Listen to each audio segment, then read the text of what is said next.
Hello বন্ধুরা, সবাই কেমন আছো? আমি খুব ভালো আছি। আমার আজকের ভিডিওটা সেই সব বন্ধুদের জন্য যারা মেকআপ করতে পছন্দ করো কিন্তু আই মেকআপ করতে পারো না। তো চলো ভিডিওটা স্কিপ না করে দেখতে থাকো। আমি আইব্রোসটা আর আইটা আগের থেকেই সেট করে রেখেছিলাম। আমি একটা আই শ্যাডো প্যালেট নিয়ে নিয়েছি। এটা রেভলিউশনের একটা আই শ্যাডো প্যালেট, খুব ভালো, এটা কম প্রাইসের মধ্যে। তোমরা চাইলে তোমাদের পছন্দ মতো আই শ্যাডো প্যালেট ইউজ করতে পারো। আমি এবার হালকা ব্রাউন কালারটা নিয়ে ক্রিজ লাইনে ভালো করে ব্লেন্ড করে নিচ্ছি। হালকা হালকা করে আই শ্যাডো নিয়ে ভালো করে ব্লেন্ড করে নিচ্ছি, কারণ যে কোনো আই মেকআপে ব্লেন্ডটা মাস্ট। ভালো করে ব্লেন্ড করতে পারলে তবে ফিনিশিংটা ভালো আসবে।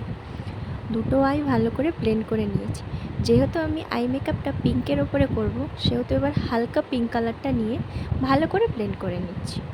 দুটো চোখ করব আমি দুই ধরনের। এবার কি করব তো হবে, যেহেতু আমি এই আইটা হাফ করব, সেই জন্য হাফ ক্রিজে ব্লেন্ড করে নিচ্ছি। আর অন্য সাইডের আইটা ফুল করব, সেই জন্য ওটা ফুল ক্রিজ ব্লেন্ড করে নিচ্ছি।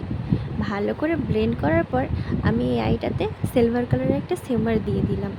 সিলভার কালারের শিমারটা দিয়ে ভালো করে সেট করে নিচ্ছি। তারপর পিঙ্ক কালারের আই শ্যাডো দিয়ে আবার ভালো করে সেট করে নিলাম, যাতে একটার সাথে অন্যটা মিশে যায়। আর এটাতে আমি দিচ্ছি গোল্ডেন কালারের শিমারটা নিয়ে জাস্ট আইবলের ওপরে টাচ করতে হবে, আমাদের যে আইবলটা আছে ওটার ওপরে টাচ করতে হবে। তো ফাইনালি হয়ে গেছে।